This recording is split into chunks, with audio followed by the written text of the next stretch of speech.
कृपादाने कथेचा विस्तार बाबाजी सद्गुरु दास दुगा. श्री कृष्णाय वासुदेवाय हरे परमात्मने प्रणत क्लेशनाशाय गोविंदाय नमो नमः. सर्वमंगल मांगल्ये शिवे सर्वार्थ साधिके शरण्य त्र्यंबके गौरी नारायणी नमोस्तुते. जयांचे केली या स्मरण होय सकळ विद्यांचे अधिकरण तेची वंदू श्री चरण सद्गुरूंची नमस्कारोणी आता. अलंकापुरी रम्य सिंहासनस्थं पदं भोज तेजस्फूर्ती प्रदेशं विदिन्द्रादिदेवे सदा स्तूयमाण समाधिस्थ मूर्ति भजे ज्ञानदेव. ओम नमो ज्ञानेश्वरा.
भाविका एका जनादनी तुमचा मीरास त्याच्या पूर्वावी विठाला.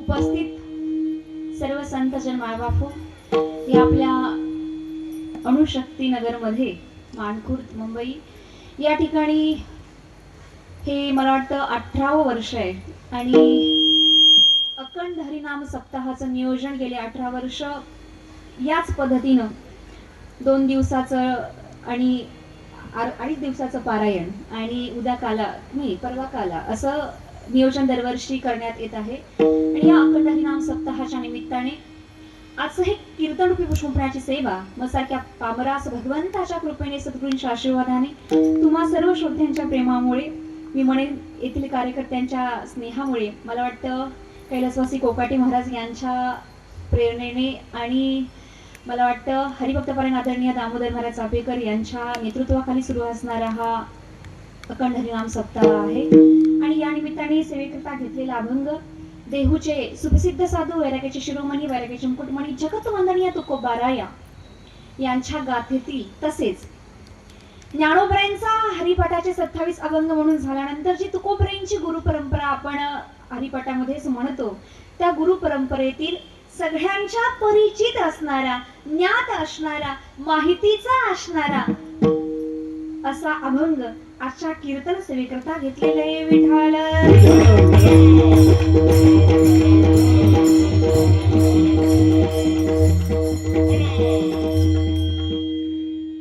अभंग मोठा गोड आहे, पण अभंगा सुरुवात करण्यापूर्वी तुम्हा सर्व श्रोते मंडळींना माझी कळकळीची विनंती आहे, लागोन या पाया विनवितो तुम्हाला, करे टाळी बोला मुखी नाम.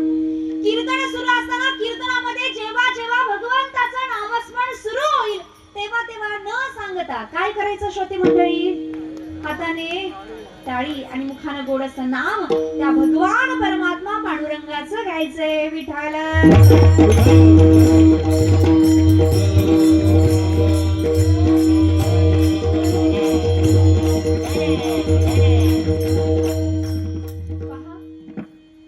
सगळ्यात मोठी जबाबदारी कोणाची असेल तर ती श्रोते मंडळींची असते बरं का. आणि त्याच्यामुळे या गोष्टी सांभाळायच्या आहेत. आणि सगळ्यात महत्वाचं मी म्हटलं तसं हा अभंग सगळ्यांच्या परिचित आहे, ज्ञात आहे. हा अभंग पाठ नाही, हा अभंग परिचयाचा नाही, हा अभंग माहितीचा नाही असा एकही वारकरी नाही. आणि ज्याच्या हा अभंग पाठ नाही, परिचित नाही, माहितीचा नाही तो वारकरीच नाही. कारण वारकरी म्हटल्यानंतर नित्यनेमामध्ये हरिपाठाचं पठण आलं आणि हरिपाठाचं पठण आलं साहजिकच हा अभंग पाठ आहे. पण तुम्हाला असं वाटेल की ताई असं नाही, आम्ही वारकरी नाही, आम्ही माळकरी नाही, आमचा आणि नित्यनेमाचा काही एक संबंध नाही, आमच्या त्यामुळे या अभंगाबद्दल आम्हाला काहीही माहित नाही. तर आम्ही काय करावं? तर मी अशा सगळ्यांना एवढंच सांगेन की तुम्ही कीर्तन संपेपर्यंत तुमचं मन, तुमचं चित्त मला कुठे हवं? इथेच आहात ना तुम्ही? नक्की इथे आहात ना? मग इथे असल्यानंतर उत्तर हे पटकन आलं पाहिजे. तुमचं सगळ्यांचं लक्ष मला कीर्तन संपेपर्यंत कुठे हवं? कीर्तनामध्ये. कुठे? कारण तुम्ही दिसताय मला बहुतांशी संख्येने, परंतु तुमचं मन इथं स्थिर असणं अत्यंतिक महत्वाचं आहे. इथं कीर्तन संपेपर्यंत तुमचं मन, तुमचं चित्त ठेवा. या अभंगाचं पूर्ण सार तुमच्या अंतःकरणामध्ये उतरवण्याची जबाबदारी माझी राहील. पण तुमचं लक्ष मला कुठे हवं? कुठे हवं? कीर्तनात असल्यासारखा आवाज येऊ द्या. कुठे हवं? विठाला.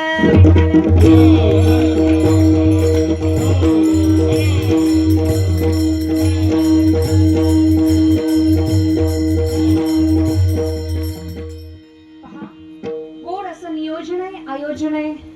खूप सुंदर असं हा सोहळा छान पद्धतीने संपन्न होत आहे. हा ज्ञान यज्ञ, नाम यज्ञ. आणि आज या निमित्ताने या ठिकाणी देवासमान लाभलेले पकवाज वादक केशव, म्हणजे तुम्हीच होता का ते कालचे? बरं, थोडक्यात चुकामुक झाली आपली.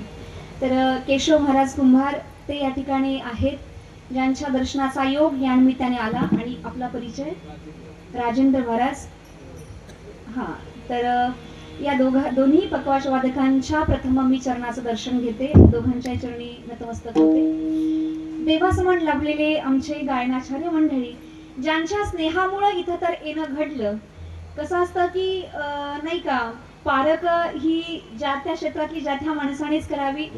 पाहायला गेलं तर मलाही आठवत नव्हतं, फोन जरी झाला असला तुमचा तरी, की बाबा कुठे आणि कार्यक्रम ऐकला असावा. मला इथं आल्यानंतर कळलं की तुम्ही आठवली या ठिकाणी कार्यक्रम ऐकला होता. आणि मला वाटतं या कार्यक्रमाचं नियोजन जवळजवळ 6 महिन्यापूर्वी कार्तिक एकादशी दिवशी झालेलं होतं, तेव्हा तारीख दिली होती.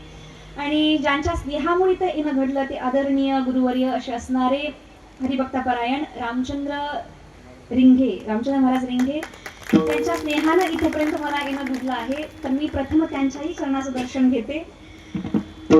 पाहायला गेलं तर आमचा भाग एकच आहे, पाटण तालुका, परंतु ते त्यांच्या कामानिमित्त या ठिकाणी आणि आम्ही आमच्या कामानिमित्त कराड तालुक्यामध्ये, असा इतकाच फरक आहे. पण हा योग त्यांनी घडवून आणला. या ठिकाणी पाहायला गेलं आता सगळ्यांची जर मी नावं घेत बसली तर अर्धा तास होऊन जाईल. पण मी असं म्हणेन, माझ्यापेक्षा वयाने, ज्ञानाने, अनुभवाने मोठी असणारी सर्व मंडळी या ठिकाणी आहेत. मी तुम्हा सगळ्यांच्या चरणाचं दर्शन घेते. आमचा इकडं ताई वर्ग सुद्धा आहे, आज महिला कीर्तन आहे, तर सगळं काही आम्ही पण सांभाळतो. या अगदी छान पद्धतीचं नेतृत्व करत ताई वर्ग या ठिकाणी आहे. मी त्या सगळ्यांच्या चरणाचं दर्शन घेते. ज्यांच्या नियोजनाखाली, मार्गदर्शनाखाली, नेतृत्वाखाली हा सप्ताह सुरू आहे ते हरिभक्तपरायण आदरणीय चापेकर महाराज या ठिकाणी आहेत, त्यांच्याही चरणाचं दर्शन घेते. देवासमोर लाभलेले चोपधरे त्यांच्या चरणास दर्शन घेते. देवासमोर लाभलेली मिनेकरी त्यांच्या चरणास दर्शन घेते. खरं तर हार्मोनियम तुम्ही असे पाठीमागे बसलात त्याच्यामुळे माझं लक्ष थोडं कमी जात आहे आणि त्यामुळे पकवाज वादकानंतर तुम्ही असता, पण आज थोडं उशिरा झालं. हार्मोनियम वादक आहेत, तसं तर इथं बसलं तरी चालण्यासारखं आहे. बघा तुम्हाला कसं वाटतंय. ठीक आहे, असू देत, आता नको. पण हार्मोनियम वादक त्यांच्याही चरणास दर्शन घेते. ज्यांची गोड ही साऊंड सिस्टीम आहे त्यांच्याही चरणास दर्शन घेते, कारण हे सरळ असलं तर आमचं सरळ चालतं आणि तुमच्यापर्यंत व्यवस्थितरित्या पोहोचलं जातं. त्यामुळे मी तुमच्याही चरणास दर्शन घेते. यामध्ये बरीचशीच मंडळी आहेत जी सहभागी आहेत, कार्य करत आहेत. अशा सगळ्यांच्या चरणास दर्शन घेते आणि कीर्तनास प्रारंभ करते. विठ्ठल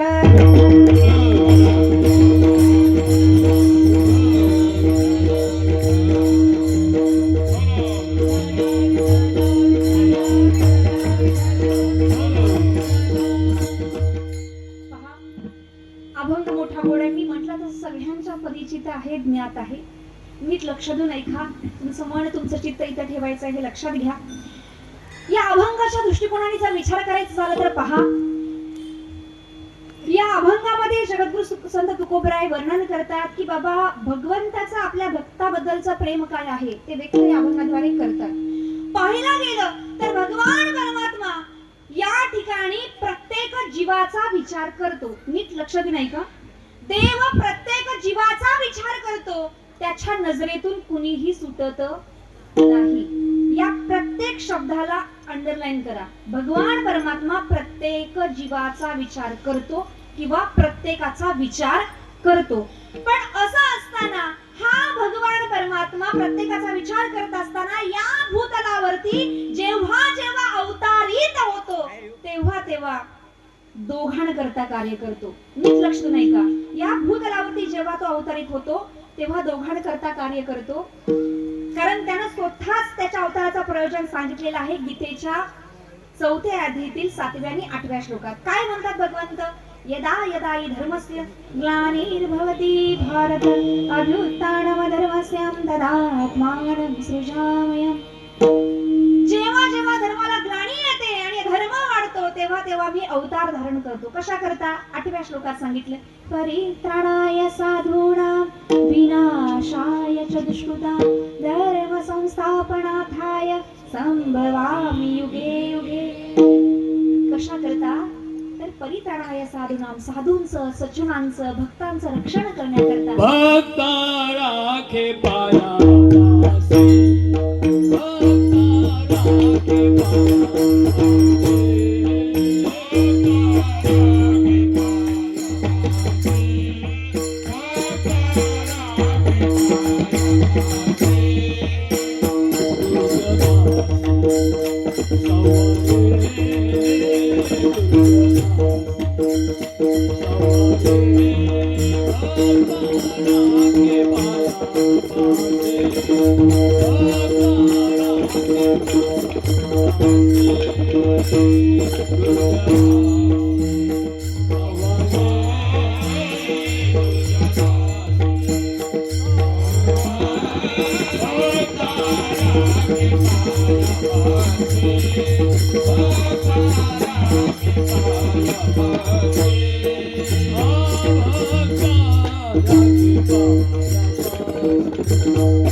सज्जनांचं रक्षण करतो आणि दुर्जनांचा नाश करतो. परित्राणाय साधना विनाशाय च दुष्कृतांचा भक्ता राखे पायाशी दुर्जनासी सहारी. या पद्धतीनं मग असा असणारा भगवान परमात्मा बघा, जेव्हा जेव्हा या भूतलावरती अवतारित होतो तेव्हा तेव्हा तो दोघांकरता कार्य करतो. एक म्हणजे त्याचे भक्तगण, साधू सज्जन लोक, संतजन, आणि एक म्हणजे दुर्जन, एक म्हणजे दुष्ट लोक.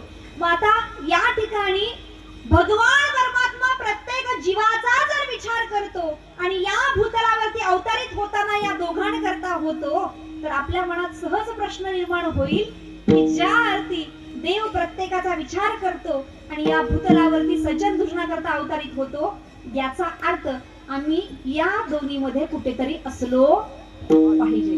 बरोबर की नाही? या यादीत कुठेतरी असलो पाहिजे. परंतु जर विचार करायला गेलं, सज्जन दुर्जनाच्या यादीत जर विचार करायला गेलं, तर पहा, अगदी उदाहरण देऊन सांगते. सज्जनाच्या यादीत कोण कोण येतं? तर सज्जनांच्या यादीमध्ये हनुमंतराय येतात. बघा, हनुमंतराय येतात, राधा येते, उद्धव येतो, गोप गोपिका येतात. हे सगळे संत जन आहेत, ते सगळे जण सज्जनाच्या यादीमध्ये येतात. आता मला सांगा, संत महात्म्याइतके, हनुमंतराया इतके, गोप गोपिकांइतके, राधे इतके, उद्धवा इतके आपण सज्जन आहोत का? सज्जन आहोत का? नाही ना. याचा अर्थ आम्ही दुर्जन आहे का, असा मनात प्रश्न येईल. तर असंही माझं म्हणणं नाही. कारण दुर्जनाच्या यादीमध्ये कोण कोण येतं माहितीये? दुर्जनाच्या यादीमध्ये कंस येतो, रावण येतो, मुष्टिक, चाणूर इत्यादी सगळे दैत्य मंडळी जे आहेत ते येतात दुर्जनाच्या यादीमध्ये. याचा अर्थ आम्ही सज्जनाच्याही यादीमध्ये येत नाही आणि दुर्जनाच्याही नाही. मग भगवान परमात्मा आमचा विचार कसा करतो? कारण या दोन्ही यादीत नाही आणि भगवान परमात्मा या भूतला अवतारित व्हायचं झालं तर सज्जन आणि दुर्जनाकरता होतो. मग आमचा विचार कसा करतो? प्रत्येकाचा विचार करतो ना. मग आमचा विचार कसा करतो? तर तो भगवान परमात्मा कृपाळू आहे, दयाळू आहे. त्यांनी विचार केला की बाबा, जेव्हा जेव्हा मी अवतारित होतो ना, तेव्हा तेव्हा माझं कार्य दोघांना करताय. कोणा करता? एक म्हणजे सज्जन आणि दुसरं म्हणजे दुर्जन. पण याच्या मध्ये काही वर्ग आहे, यांच्या करता मला काहीतरी करावं लागेल. मग मध्ये आहे त्यांच्या करता तो भगवान परमात्मा संत म्हणून या भूतलावरती अवतारित होतो. पहा, देवते संत, देवते संत, निमित्त त्या प्रतिमा. दिसायला प्रतिमा वेगळे आहेत, दोन्हीही एकच आहे, दोन्ही मध्ये भेद नाही. फरक कितीचा आहे? एक कार्याचा आणि दिसणाऱ्या प्रतिमा वेगळ्या. म्हणजे पाणी आणि बर्फ यामध्ये फरक स्पष्ट करा म्हटलं तर काय फरक आपण स्पष्ट काय करू की पाणी, पाण्याचं द्रवरूप म्हणजेच पाणी आहे आणि स्थायी रूप म्हणजे बर्फ आहे. म्हणजे दिसताना वेगळं दाखवता येते, नाही का? याच्यापेक्षा वेगळा फरक याच्यामध्ये नाही. तसं देव आणि संत याच्यामध्ये पाणी आणि बर्फ इतकाच फरक आहे. दिसायला प्रतिमा वेगळ्या आहेत आणि कार्याचा फरक आहे. मग तो भगवान परमात्मा संत म्हणून अवतारित होतो. वास्तविक पाहायला गेलं तर देव आणि संत यांच्यामध्ये भेद नाही.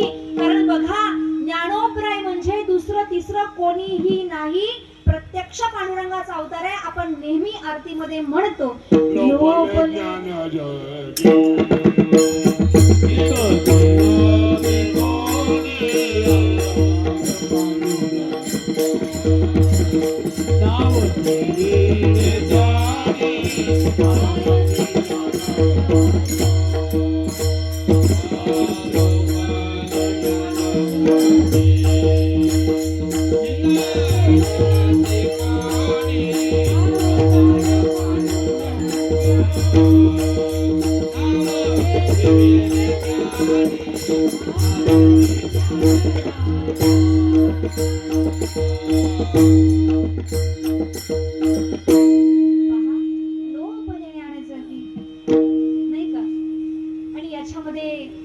प्रत्यक्ष पांडुरंगाचा अवतार. अवतार पांडुरंग नाव ठेविले ज्ञानी. प्रत्यक्ष पांडुरंगाचा अवतार आहे. तुकोबराय म्हणजे प्रत्यक्ष परब्रह्म आहे. तुकी तातुरनेसी ब्रह्म सरी असे आले. या दोन्ही मध्ये भेद नाही, या दोन्ही मध्ये फरक नाही. आहे तो दिसायला प्रतिमा वेगळे आणि कार्याचा फरक आहे. मग देव म्हणून आल्यानंतर सज्जनांचं रक्षण आणि दुर्जनाचा नाश करणारा भगवान परमात्मा म्हणजे म्हणजे बघा, दुष्टांच्या नाशाची भाषा करणारा भगवान परमात्मा जेव्हा संत म्हणून अवतारित होतो, तोच आहे तो. फक्त संत म्हणून जेव्हा अवतारित होतो तेव्हा पहिलं मागणं दुर्जनांकरता मागतो, जे खळांची व्यंकटी सांडो तया सत्कर्मी व्रती वाढो भूता परस्परे पडो मैत्र जीवांचे. भगवान परमात्मा तोच आहे, फक्त कार्याचा फरक आहे. संत म्हणून अवतारित आला की त्या दुर्जनांच्या नाशाची भाषा नाही. कारण ज्ञानोबरायांना माहितीये, या भूतलावरचे दुर्जनांना मारून, दुर्जनांचा संहार करून दुष्टपणा संपणार नाही. तर त्यांच्या ठिकाणी असणारी जी बुद्धी आहे, मती आहे, तीच नष्ट होऊ दे ना. जी वाईट बुद्धी आहे तीच नष्ट होऊ देत. आणि त्याच्यामुळे ज्ञानोबराय त्यांना मारण्याची भाषा करत नाही, तर त्यांच्या बुद्धीमध्ये बदल होण्याची भाषा करतात. जे खळांची व्यंकटी सांडो, बुद्धीच्या ठिकाणी असणारा वाकडेपणा नष्ट होऊ दे असं म्हणतात. बघा किती फरक आहे. आणि म्हणून आपल्या करता, तुम्हा करता दयावानच मनुष्य पाहिजे. कारण मनुष्य आपण जे आहोत ते अत्यंतिक चुकीचं, म्हणजे आपल्यामध्ये एवढ्या चुका असतात की आपल्याला क्षमा भगवंत कदाचित नाही करू शकणार, पण संत मात्र करू शकतात. म्हणून आपली जबाबदारी संतांवरती सोपवली. मग ज्ञानोबराय किंवा संत महात्मे कोणाकरता कार्य करतात, तर अवतार तुम्हा धराया कारण उद्धराया जड जड जीव. तिघ जण आहेत, जन, जड आणि जीव, या तिघाण करता. अगदी एका वाक्यात सांगू, ज्ञानोबरायांनी ज्ञानेश्वरी हरिपाठ लिहिला आणि ज्याचा पठण करून आपण आपला उद्धारच करतो. म्हणजे ज्ञानोबरायांनी ज्ञानेश्वरी हरिपाठाचं लिखाण केलं आहे, ते तुमच्या माझ्या उद्धाराकरता. हा झाला जनाचा उद्धार. ज्ञानोबरायांनी भिंत चालवली, हा झाला जडाचा उद्धार. आणि ज्ञानोबरायांनी रेड्याच्या मुखी वेद बोलविला, हा झाला जीवाचा उद्धार. अवतार तुम्हा धराया कारण उद्धराया जन जड जीव. मग या तिघाण करता संत आहेत. देव म्हणून आला की सज्जन, दुर्जन आणि मध्ये जे राहतात त्यांच्या करता संत महात्मे. आणि म्हणून म्हटलं, भगवान परमात्मा प्रत्येक जीवाचा विचार करतो. तो तोच आहे, फक्त अवताराचा बदल आहे, कार्याचा बदल आहे. संत आणि देव दोन्ही एकच आहेत. म्हणून म्हटलं की भगवान परमात्मा प्रत्येक जीवाचा विचार करतो. मग प्रत्येक जीवाचा विचार करणारा भगवान परमात्मा जेव्हा आपल्या भक्ताची वेळ येते, जेव्हा आपल्या भक्ताची वेळ येते, त्या भक्ताबद्दलचं प्रेम काय पद्धतीने व्यक्त करतो हे सांगताना तुकोबऱ्या अभंगाच्या प्रथम चरणात सांगतात. माझ्या विठोबाचा कैसा प्रेम गो,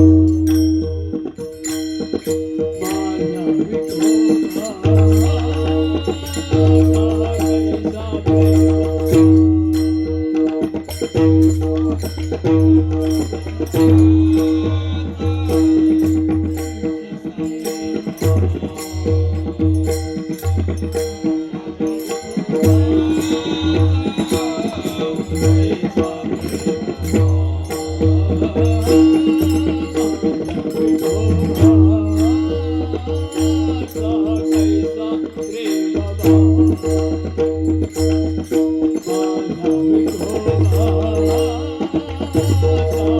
कैसा प्रेम.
माझ्या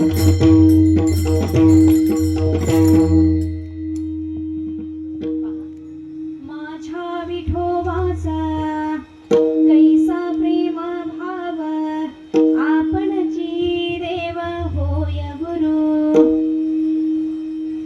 तुकोबराय आपल्या भक्ताबद्दल भगवान परमात्मा कशा पद्धतीने व्यक्त होतो याची मांडणी करताना या अभंगाच्या सुरुवातीलाच म्हणतात माझ्या विठोबाचा. विठोबा कोणाचा आहे? कोणाचा आहे श्रोते मंडळी? माझा आहे. तुकोबराय म्हणतात विठोबा माझा आहे, देव माझा आहे आणि माझ्या विठोबाचा प्रेमभाव. मग त्याचं वर्णन पुढे. पण हे करताना देवाला व्याकरण दृष्ट्या विचार केला तर माझा हा शब्द आत्मीयता वाचक आहे. बघा नीट लक्ष नाही का? आपण माझा हा शब्द प्रत्येक गोष्टीसाठी, प्रत्येक व्यक्तीसाठी, प्रत्येक वस्तूसाठी वापरत नाही. एकतर ती वस्तू, ती व्यक्ती, ती गोष्ट आपल्या हक्काची असली पाहिजे किंवा अगदीच अंतःकरणाच्या जवळची असली पाहिजे. त्याशिवाय माझा शब्द बाहेर पडत नाही. प्रत्येकासाठी माझं म्हणत नाही. इथं तर तुकोबराय देवाला म्हणतात विठोबा माझा आहे. बघा आपल्या शाळेमध्ये नेहमीच आपण आपल्या भारताची जी प्रतिज्ञा आहे प्रेयर, त्याला आपण काय म्हणतो? भारत माझा देश आहे. तिथं आपला आमचा का नाही, माझा का बरं? कारण माझ्या शब्दात जी आत्मीयता आहे ती आत्मीयता आपला आणि आमच्या शब्दामध्ये नाही. यावरून सांगायचं झालं तर पहा की आत्मीयता काय पद्धतीची असते. एकदा शाळेमध्ये गुरुजी जिओग्राफीचं लेक्चर घेत होते, भूगोल विषय शिकवत होते आणि त्याच्यामध्ये नकाशा वाचन हे शिकवणं सुरू होतं. मग एका देशाचा नकाशा समोर लावला होता आणि विद्यार्थ्यांना प्रश्न केला की सांगा बरं हा नकाशा कोणत्या देशाचा आहे? आता सगळ्यांच्याच परिचयाचा होता त्यामुळे सगळ्यांच्या हात वरती. उत्तर माहित असल्या सगळ्यांच्या हात वरती. आणि विचार केला सगळ्यांना माहितच आहे तर सुरुवात पहिल्या बेंच पासून करावी म्हणून पहिल्यालाच उठवलं. त्यानं अगदी विश्वासाने सांगितलं गुरुजी हा नकाशा भारताचा आहे. काय म्हणाला? भारताचा आहे. गुरुजी म्हटले ठीक आहे बस खाली. परत दुसऱ्याला उठवलं. आता मात्र याने विचार केला याचं उत्तर बरोबर होतं तरी मला का विचारतायत? त्याने विचार केला, थोडं हुशारी दाखवली, हुशारी वापरली, जरा लॉजिक लावलं आणि तार्किक दृष्ट्या सांगितलं की बाबा आपल्या देशाचं नाव 3 भाषेत आहे. किती? 3 भाषेत आहे. याने मराठीत सांगितलं ना, आपण हिंदीत सांगू. मातृभाषेत आवडलेलं नाही, राष्ट्रभाषेत सांगू. म्हणून याने सांगितलं हिंदुस्थानचं आहे. गुरुजी म्हणतात बस खाली. परत तिसऱ्याला उठवलं. त्याने विचार केला आता यानं मराठीत झालं, यानं हिंदीत झालं, आता राहिलं म्हणजे आजकाल जरा इंग्लिश भाषेचा जास्तच धुमाकूळ सगळीकडे आहे आणि त्याच्यामुळे आपण काय करावं? गुरुजींना बहुतेक त्याच भाषेत अपेक्षित असावं म्हणून मला विचारलं. म्हणून यानं उत्तर दिलं हा नकाशा इंडियाचा आहे. काय म्हणाला? इंडियाचा. आता हे तिघांचं झालं. तिघांनाही बसवलंय खाली. मी चौथ्याला उठवलं. आता चौथा मात्र विचार करतो की तिन्ही भाषेत सांगून झालं, तिघांचंही बरोबर आहे, मग मला का उठवलं बरं? यानं विचार केला आणि म्हटलं काय आता वेगळं नाव नाही, हे 3च आहे. त्याला ज्या भाषेत आवडतं त्यानं त्याच्यात उत्तर दिलं. असं करत पूर्ण क्लासमध्ये ज्याला जी भाषा आवडेल त्यानं ती उत्तर दिली. पण या सगळ्यावरती तार्किक दृष्ट्या विचार करणारा एखादा विद्यार्थी असतो. त्या विद्यार्थ्याने विचार केला आणि अगदीच मोठ्याने आरोळीच दिली सरांना, गुरुजी तुम्हाला अपेक्षित असणारं उत्तर मी सांगतो. असं म्हटलं. गुरुजी म्हटले अख्ख्या क्लासला जमलं नाही पण तुझ्यात विश्वास आहे, तुझ्या बोलण्यात आत्मविश्वास जाणवतो आणि त्याच्यामुळे काही हरकत नाही, सांग. मला अपेक्षित असणारं उत्तर सांगू शकतोस ना, सांग. असं म्हटल्यावर तो विद्यार्थी जागेवरून उठून उभा राहिला. त्या ठिकाणी न थांबता चालत पुढे आला ज्या ठिकाणी नकाशा लावलाय आणि एक हात त्या नकाशाकडे केला, दुसरा हात आपल्या हृदयावरती ठेवला आणि अतिशय आत्मविश्वासाने उत्तर दिलं, गुरुजी हा नकाशा माझ्या देशाचा आहे. ना भारत, ना हिंदुस्तान, ना इंडिया. काय म्हटला? माझ्या देशाचा आहे. मग माझा शब्द म्हणत असताना जी आत्मीयता आहे किंवा माझा शब्द उच्चारत असताना एक हात आपल्या हृदयावरती, माझा म्हणजे अत्यंत हृदयाच्या जवळचा असा होतो. आणि या विद्यार्थ्याचं नाव आहे लोकमान्य गंगाधर टिळक. स्वराज्य माझा जन्मसिद्ध हक्क आहे आणि तो मी मिळवणारच. ही प्रतिज्ञा मोठेपणी बाहेर पडण्याला कारण जर काय असेल तर देशाबद्दलची आत्मीयता विद्यार्थी दशेमध्येच आहे ना, विद्यार्थी दशेमध्येच आहे. आणि म्हणून स्वराज्याबद्दलचं प्रेम पुढे जाऊन क्रांती जी आहे ती याच कारणाने आहे. आणि म्हणून या करता आपल्या अंतःकरणामध्ये त्या व्यक्तीबद्दल, त्या वस्तू वस्तूबद्दल, त्या गोष्टीबद्दल किंवा त्या देवाबद्दल आत्मीयता असावी लागते. आणि त्या आत्मीयतेला तुकोबराय म्हणतात माझ्या विठोबाचा. विठोबा कोणाचा आहे? माझा आहे, माझा आहे. मग माझ्या विठोबाचा प्रेमभाव कसा आहे? कैसा प्रेम भाव आपणची देव होय गुरु. आपणच देवरूपानं आणि आपणच गुरुरूपानं कार्य करतो. म्हणजे नेमकं काय करतो पहा. महाभारताचा प्रसंग की युद्धाला आता सुरुवात होणार आणि त्याच्यापूर्वी सर्व कौरव पांडव आपापल्या मित्र राष्ट्रांकडून मदत मागत होते. सगळ्यांकडून झाली होती, एकमेव द्वारका राहिली होती. आणि वेळ एकच पडली. दुर्योधन थोडा अगोदर आला. भगवान परमात्मा निद्रिस्त होते. याच्यामुळे उषाजवळ बसलेला आहे, उशीजवळ बसलेला आहे. आणि काही वेळाने अर्जुन आला आणि पायाजवळ बसलेला आहे. देवांना जेव्हा जाग आली, समोर अर्जुन दिसला. प्रश्न केला की अर्जुना केव्हा आलास? तेवढा दुर्योधन म्हणतो त्याच्या आधी मी आलो, मला विचारा ना. अरे हो बरोबर आहे, दिसला तो म्हणून त्याला विचारलं, काही हरकत नाही, तुम्ही दोघंही का आलात?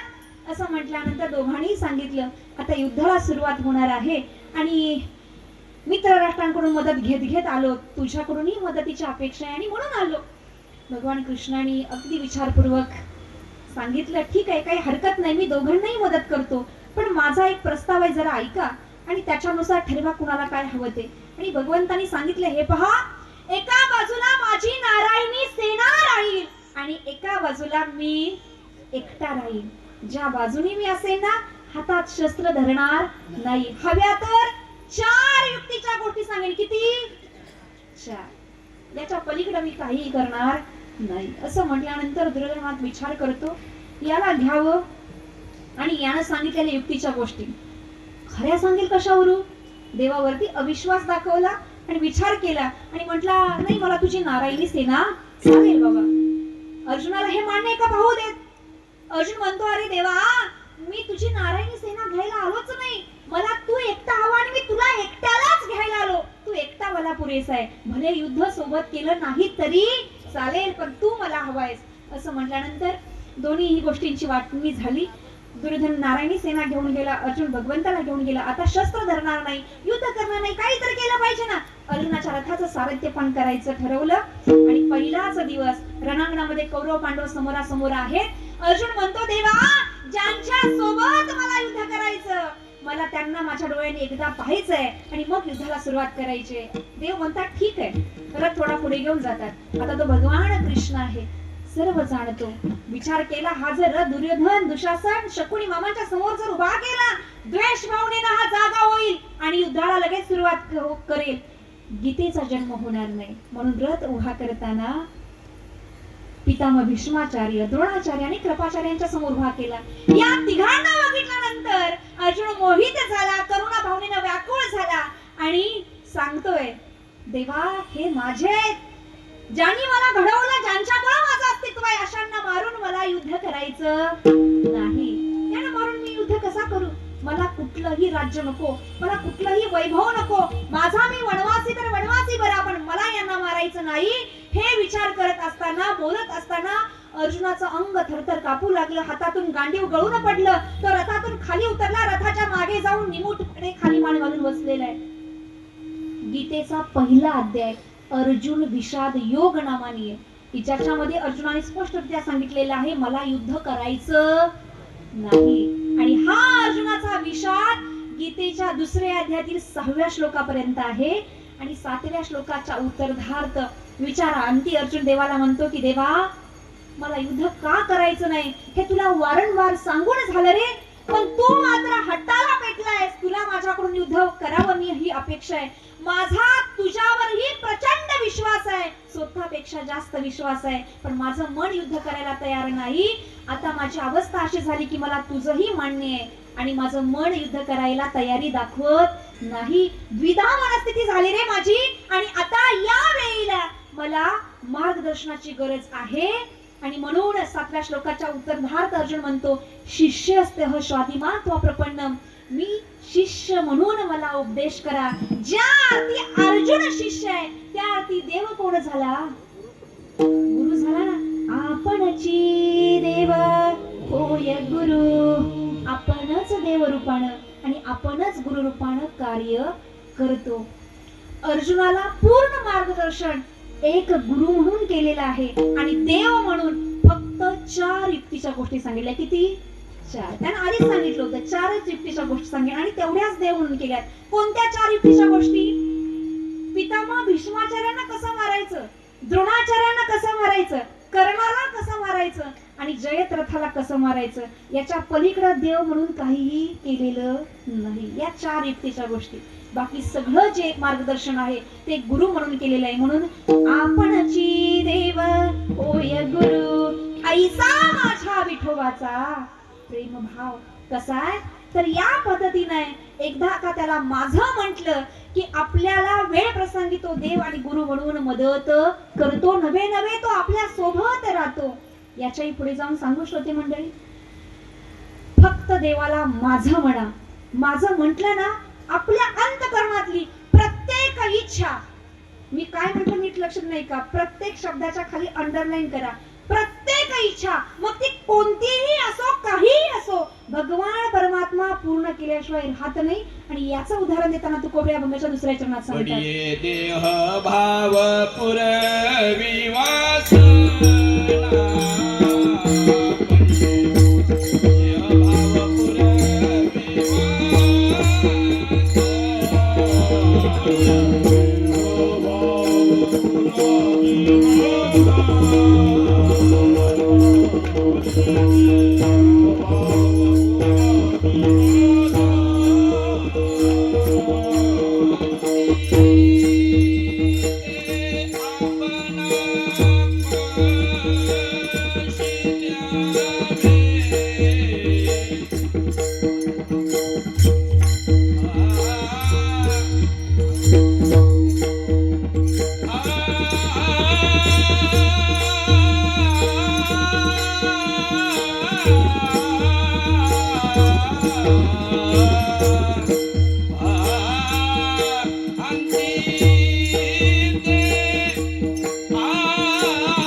प्रत्येक जीवाच्या अंतःकरणातली प्रत्येक इच्छा पूर्ण करतो. पडिये देह भाव पुरवी वासना, प्रत्येक इच्छा पूर्ण करतो. सांगायचं झालं तर पहा, मला मगाशी जेव्हा आले ना तेव्हा कळलं की या ठिकाणी असणाऱ्या बऱ्याच कॉलनींची नावं, घरांची नावं ही अशी आहेत की महाभारतातल्या अनेक घटनेशी, अनेक वास्तूंची नावं आहेत, अशी आहेत ज्याच्यावरून एक आठवलं म्हणून सांगते. पहा, एक वेळ अर्जुन आणि भगवान कृष्ण द्वारकेहून इंद्रप्रस्थला निघाले आणि जात असताना भगवंतानी आता चैत्र महिना हो, चैत्रात किती गरमी असते, किती ऊन असते, तुम्हाला सांगायची गरज नाही. आणि म्हणून भगवान परमात्माने छान आपली एअर कंडिशनर फॉर्च्युनर बाहेर काढली. बरोबर ना? बरोबर का? अहो तुम्ही इथेच आहात ना, मग माना वगैरे डोलू नका. मी काही सांगेन त्याला हा म्हणायचं नाही. फक्त खात्री केली तुम्ही इथेच आहात का, बरं का? मग तेव्हा अशा काही गाड्या वगैरे नाही का, की बाबा गरमी आहे चला आता एसी लावू, असं काहीच नाही. भगवंतांनी छान आपला रथ बाहेर सज्ज केला. त्या रथाचं प्रेमानं सारथ्यपण करण्याकरता स्वतःकडे घेतलं. अर्जुन पाठीमागं बसलाय आणि यांचा प्रवास सुरू झाला. आता द्वारका म्हणजे आताचं गुजरात आणि इंद्रप्रस्थ म्हणजे आताचं हरियाणा. थोडं नकाशा समोर घ्या आणि तो प्रवास जो आहे जात असताना मध्ये लागतं राजस्थान. म्हणजे हिट किती प्रमाणात आहे, किती उष्णता आहे तुमच्या लक्षात येईल. आणि त्याच्यामुळे जात असताना मध्याह्न गाडी अर्जुनाला तहान लागली. मग बाबा असं आहे का, तहान लागली चला इथे मेडिकल दिसते, बिस्लेरी घेऊया आणि पाणी पिऊन तहान भागूया, असं आहे का? नाही ना. मग पाणी जर काही झालं, काही स्टॉक पण नाही, रथात काही घेऊन ठेवू शकतो का? नाही ना. मग आता काय करावं?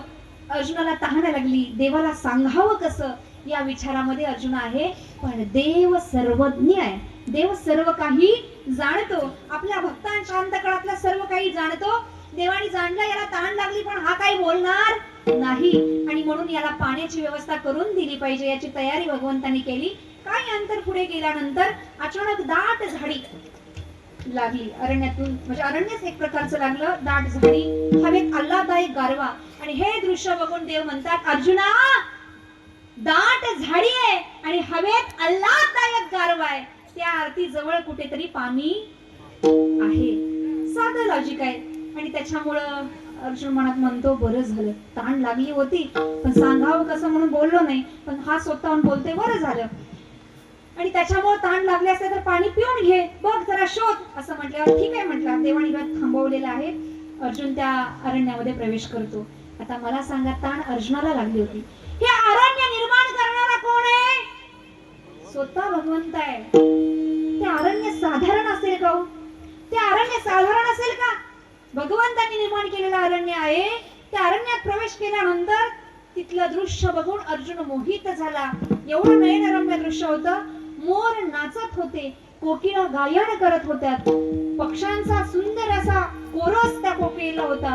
एवढं सुंदर वातावरण होतं, हवेतला आल्हाददायक गारवा. हे सगळं दृश्य बघून अर्जुन भारावून गेला आणि समोर त्याला एक तलाव दिसला की ज्या ठिकाणी पाणी आहे. त्या तलावाच्या दिशेने जात असताना अर्जुन मनात विचार करतो, एवढं नयनरम्य दृश्य आहे, एवढा आनंद आहे, एवढा हवेमधला तो आल्हाददायक गारवा आहे, या ठिकाणी थोडा वेळ घालवावा. पण तो वेळ घालवण्याकरता माझ्या सोबत सुभद्रा असती तर बरं झालं असतं. हे कोण मनात म्हणतंय? अर्जुन. तलावाच्या ठिकाणी पोहोचला, ओंजळीत पाणी घेतलं आणि पाणी पितोय. एवढ्यात हातातील बांगड्यांचा आणि पायातील पैंजणाचा आवाज अर्जुनाच्या कानावरती आला. आता ओळखीचा होता. सहज नजर फिरवली तर सुभद्रा येताना दिसली. पाणी पिलं, पटकन उठला आणि म्हटलं, अगं सुभद्रे, तू इकडे कुठं?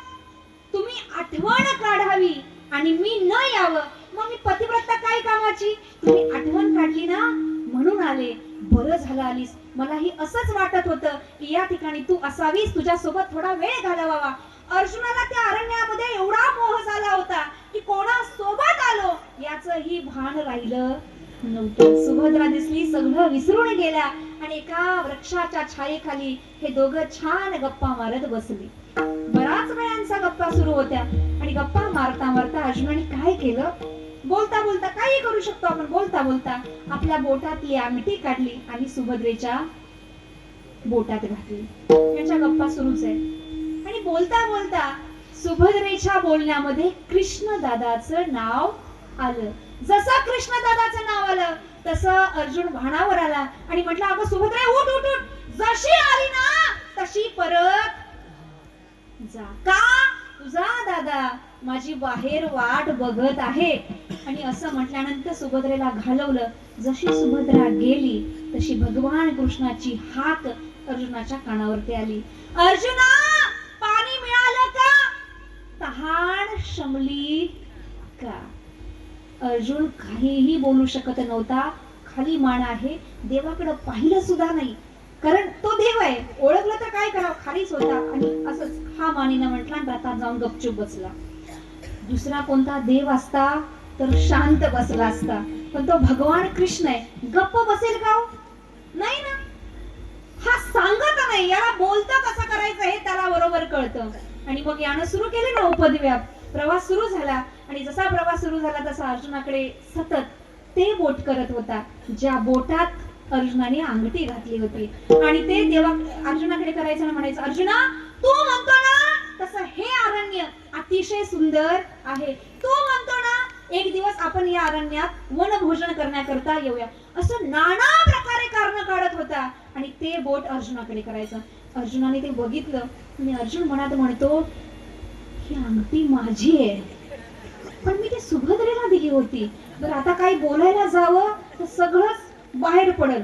सांगावं तरी पंचायती आणि नाही सांगावं तरी पंचायती. जोपर्यंत सुभद्रा भेटत नाही ना तोपर्यंत काही बोलायचं नाही. पण ह्याने काही नाही, सगळे पर्याय केले, पण अर्जुनही काही बोलला नाही. इंद्रप्रस्थामध्ये पोहोचल्यानंतर रथातून तातडीनं उतरला, काहीही बोलला नाही आणि ताबडतोब सुभद्रेकडे गेला. सुभद्रा प्रवासातून आले म्हणून पाहुणचार, बसाय, आसन, पाणी ते सगळं बाजूला ठेव, तुझे हात दाखव. हात दाखव म्हटलं, तिने दोन्ही हात पुढे केले. अंगठी कुठे आहे? कोणती अंगठी? अगं ते अरण्य, दाट झाडी असलेलं, आल्हाददायक गारवा होता, मोर नाचत होते, कोकिळ गायन करत होते, पक्षी कोरस देत होते. सगळं वर्णन इतिवृत्तांत त्यानं सुभद्रेसमोर मांडला. सुभद्रा म्हणते, अहो जरा हळू, थोडा श्वास घ्या, दीर्घ श्वास घ्या. मला असं वाटतं तुम्ही ना प्रवास लांबचा करून आला आणि मध्येच कुठेतरी हे असं अरण्य लागलं असावं आणि विश्रांती करता तुम्ही त्या अरण्यामध्ये थांबला असावात आणि त्या झाडाखाली म्हणताना तिथं तुम्ही झोपले असाल आणि स्वप्नात मी आले असेल आणि स्वप्नात तुम्ही मला अंगठी दिली असेल, कारण प्रत्यक्षात मी कुठंही गेलेले. असं म्हटल्यावर अर्जुनाला आता प्रश्न पडला. आता मात्र त्यालाच विचारावं लागेल आणि भगवंताकडे आला. आता सारथ्य पण करायचं, कार्य करायचं तर पूर्णत्वास न्यायचं. अर्जुन तर रथातून उतरून गेला होता, पण भगवंत ती घोडे रथाचे सोडून त्या घोड्यांच्या शाळेमध्ये बांधण्याचं, तबेल्यामध्ये बांधण्याचं कार्य सुरू होतं. आणि तिथं हा अर्जुन पोहोचला आणि भगवंताला अगदी शांत स्वरामध्ये विचारलं की देवा, मला तुला काहीतरी विचारायचं आहे, पण भीती वाटते या गोष्टीची की तू रागवणार तर नाहीस ना? का रे अर्जुना, आजपर्यंत कधी तुझ्यावर रागवलो नाही, आज तुला असं का वाटलं? काही नाही, माझ्याकडून थोडी चूक झाली रे. काय झालं? निसंकोचपणे बोल. तू माझा सखा आहेस, तू माझा मित्र आहेस आणि तुझ्यावर मी रागवणं शक्यच नाही. जे मनात आहे ते निसंकोचपणे बोल. असं म्हटल्यानंतर अर्जुनाने पहिला प्रश्न देवाला केला की वासुदेवा, तुझ्या बोटात जी अंगठी आहे ना, जी मला अखंड प्रवासात त्या अरण्यापासून तू सतत दाखवत आहेस, ती अंगठी आहे ना, ती माझी आहे. असं म्हटल्यानंतर भगवंत म्हणतात, असं म्हणतोस का अर्जुना? अरे मीच तुझा आहे, अंगठीचं काय?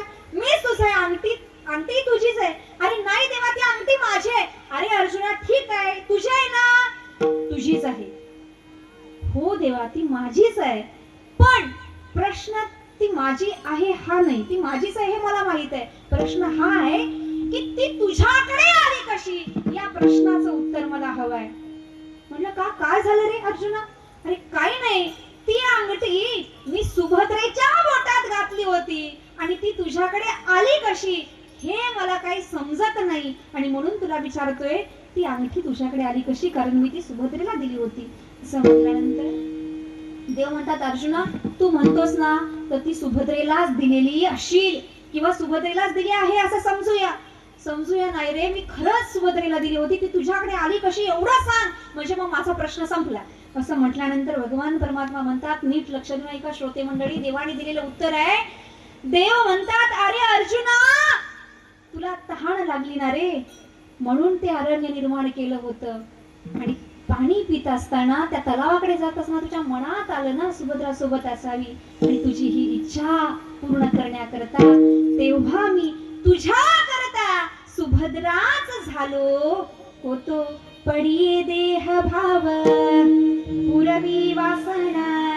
आणि असं म्हटल्याबरोबर अर्जुनाने दुसरा प्रश्न केला की देवा तुला हेही होता येतं का, तुला सुभद्राही होता येतं का. असं म्हटल्यावर भगवंताने दिलेलं उत्तर आहे. नीट लक्ष देऊन ऐका श्रोते मंडळी. देव काय म्हणतात अर्जुनाला, अर्जुना मला नेहमी हे करता येत नाही, प्रत्येकासाठी करता येत नाही. मग जे मला माझा म्हणतात अशा माझ्या प्रत्येक भक्ता करता वेळ प्रसंग मी सुभद्राही होतो. विठ्ठल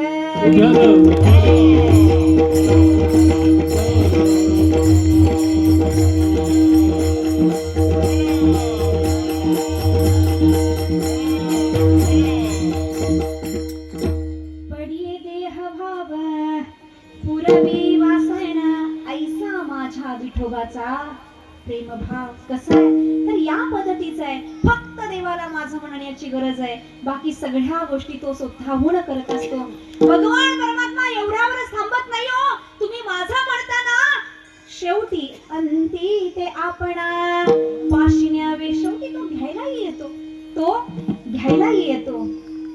पहा या करता सगळ्यांना परिचित असणारं उदाहरण सांगते. संत नामदेवराय अवतारामध्ये सरते शेवटी नामदेवरायांनी प्रतिज्ञा केली. कोणती? शतकोटी अभंग रचना पूर्ण करण्याची. भगवंत म्हणतात नामदेवराया कलियुग आहे, या देहाचा भरवसा नाही. शिवाय प्रतिज्ञा करता सरते शेवटी शतकोटी. थोडे झाले का? पूर्ण व्हायचे नाही. प्रतिज्ञा माघार घ्या, पुढे बघू, परत पुढच्या अवतारात बघू. नाही देवा, एकदा प्रतिज्ञा केली ती पूर्ण करायची की नाही करायची हा तुझा प्रश्न आहे. मी प्रतिज्ञा केली, मी माघार घेणार नाही. मग आता ही चिंता कोणाला? देवालाच ना. मग भगवंतानी नामदेवरायांच्या घरात जेवढे पण मंडळी आहेत तेवढे सगळे अभंग रचना लिहायला बसवले. नामदेवरायांच्या घरी कोण कोण आहे पहा, मी तुम्हाला सांगते, तुम्ही मोजा. बघूया तुमचं गणित कसं आहे. नामदेवराय स्वतः आणि त्यांचे पिताश्री किती झाले? नामदेवरायांची पत्नी आणि आई किती झाले? 4. नामदेवरायांना 4 मुलं होती, नारा, विठा, गोंदा आणि मादा. किती झाले? 8. नामदेवरायांच्या 4 सुना 12. नामदेवरायांना आऊबाई नावाची बहीण एक होती, लिंबाई नावाची मुलगी, जनाबाई. असे 15 जण अभंग रचना लिहायला बसवले. काही अभंग रुक्मिणी मातेने लिहिले, काही अभंग देवानी भरपूर घाट घातला. 4 कोटी शिल्लक राहिले आणि वृद्धपणामुळे अवतार कार्य थांबवावं लागलं. 4 कोटी अपूर्ण राहिले, पूर्णत्वास शतकोटी गेले नाही. आता ही चिंता ही देवालाच. म्हणून नामदेवरायांकडे देव जातात वैकुंठामध्ये आणि म्हणतात नामदेवराया उरलेले 4 कोटी पूर्णत्वास नेले पाहिजेत आणि ते करण्याकरता तुम्हाला पुन्हा एकदा अवताराला यावं लागेल. नामदेवराय म्हणतात अजिबात नाही, जमणार नाही. या वेळेला माझ्याकडून हे तुम्ही करायचंच नाही देवा, मी येणार नाही, माझी इच्छा नाही. का? काय झालं नामदेवराया? त्या अवतारात पूर्ण केलं नाही, आता याच्या करता अवतार जमणार नाही. नाही असं म्हटल्याबरोबर देव म्हणतात नाही, एवढी वेळ, फक्त एवढी वेळ, पुन्हा आग्रह नाही, फक्त एवढी वेळ. आणि देवांचा बराच आग्रह झाल्यानंतर नामदेवराय म्हणतात ठीक आहे, एवढी विनंती करायची आवश्यकता नाही भगवंता. तू म्हणतो ना मी अवतार घेतो, पण सहज नाही, माझ्या 3 अटी आहेत. नामदेवरायांनी 3 अटी घातल्या. बोला कोणत्या अटी आहेत? पहिली अट, या अवतारामध्ये, गेल्या अवतारामध्ये वयोवृद्धपणामुळे अवतार कार्य थांबवावं लागलं होतं. या अवतारात मला वयोवृद्धपणामुळे मरण नको. मान्य. दुसरी अट, या देहाची प्रेत यात्रा निघता कामा नये. मान्य. म्हणून तुकोबराय वयाच्या 42व्या वर्षी वैकुंठ गमन आणि तेही सदेह वैकुंठ गमन, ते यासाठी मान्य. तिसरी अट, देवा जेव्हा माझं अवतार कार्य पूर्णत्वास जाईल तेव्हा स्वतःहून तुम्हाला घ्यायला यावं लागेल. देव म्हणतात मान्य. अटी मान्य केल्या. नामदेवराय बोललो पाणी कणखाईच्या पोटी तुकोबरायांचा अवतार आहे, सर्वांना परिचित आहे आणि त्याच्यामुळं बाकी चरित्र सांगत नाही, पण ज्या करता अवतार होता ते उरलेले 4 कोटी पूर्णत्वास नेले. 4 कोटी पूर्ण झाले मग भगवंताला त्या अटींची आठवण करून देण्याकरता तुकोबराय तुम्ही सनकादिक संत म्हणविता कृपावंत एवढा करा उपकार देवा सांगा नमस्कार भाकावी करुणा विनवा वैकुंठीचा राणा. तुकोबरायांनी सनकादिक संतांच्या समोर विनंती केली, सांगितलं तुम्ही वायू मार्गाने नेहमी वैकुंठात जाता, यावेळेला जा माझा नमस्कार भगवंताला सांगा, त्याची करुणा भाका आणि करुणा भाकून त्याची माझा निरोप भगवंताला द्या. कोणता निरोप? तुका म्हणे मजा आठवा मूळ लवकरी पाठवा.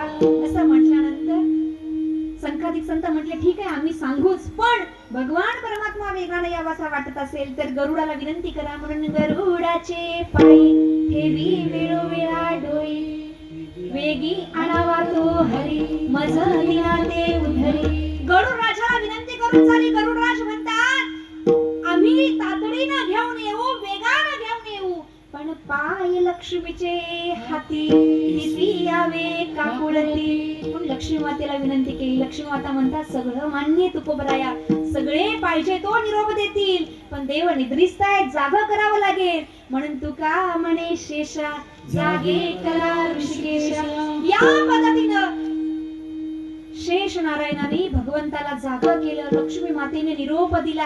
सनकादिक संतांनी करुणा भाकली आणि गरुडराज देवाला तातडीनं वेगानं घेऊन आले. कुठं? देहूग्राम. तुकोबरायांच्या घरी पाहुणे घरासी आजी आले ऋषिकेशी काय करू उपचार कोप मोडकी जर्जर. जगाचा पिता जगाचा पालनहारी तुकोबरायांच्या घरी पाहुणा म्हणून आला. तुकोबराय म्हणतात काय करू उपचार कोप मोडकी. अशा वेळी आला आता काही शिल्लक नाही.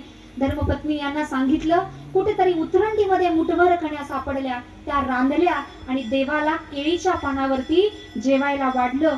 आता केळीच्या पानावरती मुठभर कण्या, पाणी भरपूर, रस्ता मिळेल तिकडे पळायला लागल्या. देव 4 हाताचे झाले.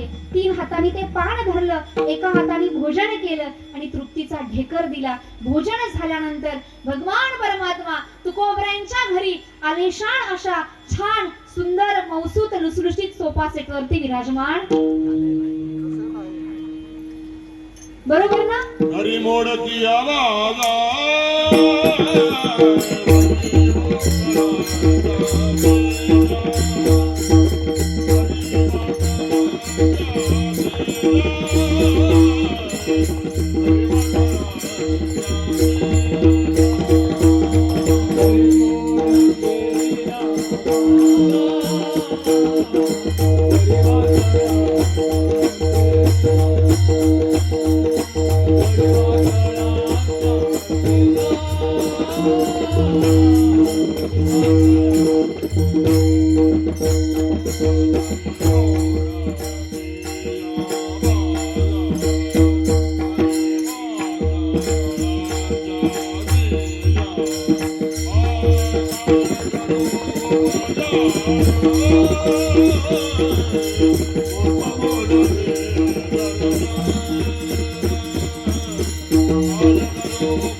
वरी वाकडेच्या शेजा मोडकी बाज आणि त्याच्यावरती फटकी वाकड आणि त्याच्यावरती हा भगवान परमात्मा विराजमान झालेला आहे. आणि भोजन झाल्यानंतर पूर्वीच्या काळी विडा द्यायची पद्धत होती, पण आजकालच्या नुसार बडीशेप वगैरे. इथेच आहात ना? नाही ना? नाही. मग काय दिलं? मुख शुद्धी तुळशीद. तुका म्हणे मी दुर्बळ, मी बाबा विडा देऊ शकत नाही तुझ्या मुख शुद्धी करता, माझ्याकडे हे अवेलेबल आहे, हे तुळशीचं पान घे असं सांगितलं. भगवंतांनी ते आवडीने घ्यावं आणि पाहुणचार झाल्यानंतर तुकोबरायांना म्हणावं की तुकोबराया तुमच्या अटींची पूर्तता करण्याकरता पोचलो आहे, चला आता. तुकोबराय म्हणता देवा थांबा, आज दशमीचा दिवस, एकादशी व्रताला प्रारंभ झाला, हरिकथा कीर्तन जागर आहे, ते पूर्ण करूया आणि द्वादशीला बारस सोडून मग प्रस्थान करूया. देव म्हणतात तुकोबराया तुम्ही म्हणता तसं करूयात. एकादशी व्रत हरिकथा कीर्तन जागर झालं. आणि द्वादशीला बारस सोडल्यानंतर देव म्हणतात झाला आता व्रत, चला जाऊया. तुकोबरे म्हणतात नाही देवा, मी एकटा नाही रे, माझ्या सोबत अखंड देहूगाव येणार आहे आणि त्याच्यामुळे तुला थांबावं लागेल. का? धुलीवंदन धुलवडीचा सण आहे ना, धुलवडी सारखा सण सोडून कोणीही यायचं नाही. तेवढी धुलवड होऊ दे मग जाऊ. असं म्हटल्यानंतर देव म्हणतात तुकोबराया तुम्ही म्हणता तसं. दशमीला आलेला भगवान परमात्मा धुलीवंदनचा सण होईपर्यंत थांबलेला आहे. तो सण झाल्यानंतर प्रतिपदेला तुकोबराय सगळ्यांना विचारतात चला वैकुंठाला, चला वैकुंठाला, चला वैकुंठाला. अनेकांनी वेढ्यात काढला, अनेकांनी विश्वास ठेवला नाही, अनेकांना वैकुंठ ही कल्पनाच काही कळली नाही. अशाच पद्धतीनं सगळ्यांनी तुकोबरायांना हिनवलं पण कुणीही तयार झालं नाही. शेवटी द्वितीयेला बीजेच्या दिवशी तुकोबराय गुढी सहित झाला गुप्त तुका अंती ते आपणा पाशी न्यावे ऐसा माझ्या विठोबाचा प्रेमभाव. असा आहे की बाबा अंती तो स्वतःहून घ्यायला आला. हे सगळं कधी होतं श्रोते मंडळी? हे सगळं कधी होतं? देवाला माझं म्हटल्यानंतर फक्त माझं म्हणण्याची गरज आहे. वेळ प्रसंगी तो देव आणि गुरु म्हणून आपल्या सोबत राहतो, आपल्या अंतःकरणातल्या प्रत्येक इच्छा पूर्ण करतो आणि शेवटी स्वतःहून घ्यायला येतो. ऐसा माझ्या विठोबाचा प्रेमभाव विठोबा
वादन केलेलं आहे.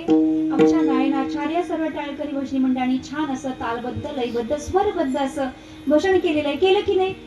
सगळं कसं व्यवस्थित होतं की नाही? होतं ना? तुमचं काय? सुरुवातीला सांगितलं होतं की नाही लागवणिया पाया विणवितो तुम्हाला करे टाळी बोला मुखी नाम. मग सांगूनही टाळी वाजून मुखाने नाव घेतलं नाही तर तो भगवान परमात्मा विचार करतो आणि या मनुष्य जीवाला इतर सर्व जीवांपेक्षा दोन गोष्टी जास्तीच्या दिल्या. कोणत्या? दोन हात आणि बोलण्याकरता वाणी. इतर कुठल्या प्राणी मात्रांना आहे का? नाही. मग हे दिलेलं जास्तीचं कीर्तनासारख्या ठिकाणी सांगूनही वापरात आलं नाही तर पुढच्या जन्मी हे दिलेलं जास्तीचं काढून घेतो आणि या दोन हाताचं दोन पाय करतो आणि चतुष्पाद प्राणी म्हणून जन्मास घालतो. या ठिकाणी भजन केलं फायदा डबल आहे. या दोन हाताचे आणखीन दोन हात निर्माण करतो म्हणजे चतुर्भुज बनवतो. आपल्याला काय म्हणायला आवडेल श्रोते मंडळी? थांबा, चतुर्भुज बनायचं आहे ना? एवढ्या टाळीने काही होणार नाही. नुसत्या टाळी वाजवून नाही, मुख आणि नाक आणि हाताने टाळी. हे अगदी स्वरात तुम्ही सांगितलं होतं की नाही मला? अगदी त्याच पद्धतीनं अगदीच वेळ न घालवता 2 मिनिटं माझ्यासोबत भजन करायचंय. फक्त खाली बसलेले श्रोते मंडळी करणार ना? नक्की घसे साफ करून घ्या बरं. विठ्ठल माझा माझा माझा माझा माझा विठ्ठल माझा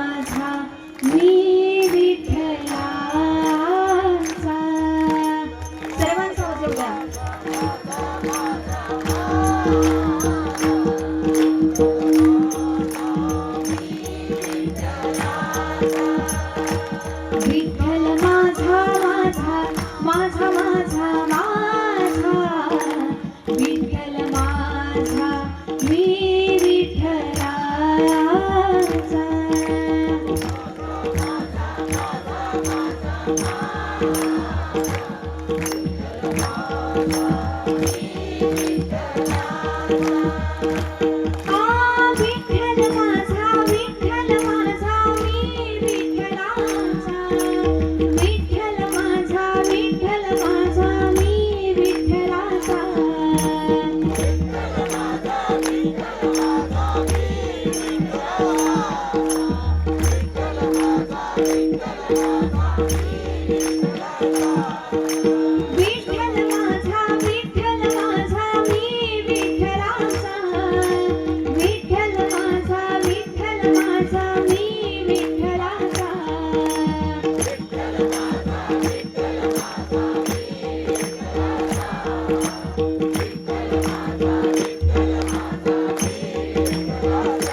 पहा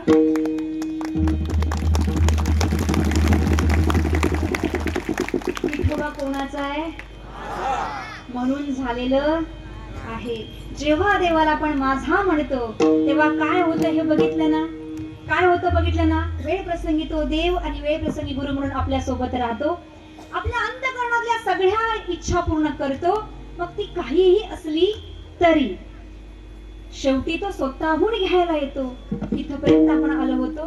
विठ्ठल रुपाईचं भजन म्हणजे कीर्तनाचं मध्यांतर. जेवढा वेळ आतापर्यंत गेला इथून पुढेही तेवढाच वेळ. शिवाय तुम्ही भजनामध्ये एवढे तल्लीन झालेले आहात की मला असं वाटतं उरलेले 3 चरण आहेत, काय करूया, तिसरं चरण झालं की परत हे भजन, परत 14 चरण, परत हे भजन, परत चालेल ना, जागरच करूया ना, चालेल ना, काही हरकत नाही, मलाही काही हरकत नाही. विठ्ठल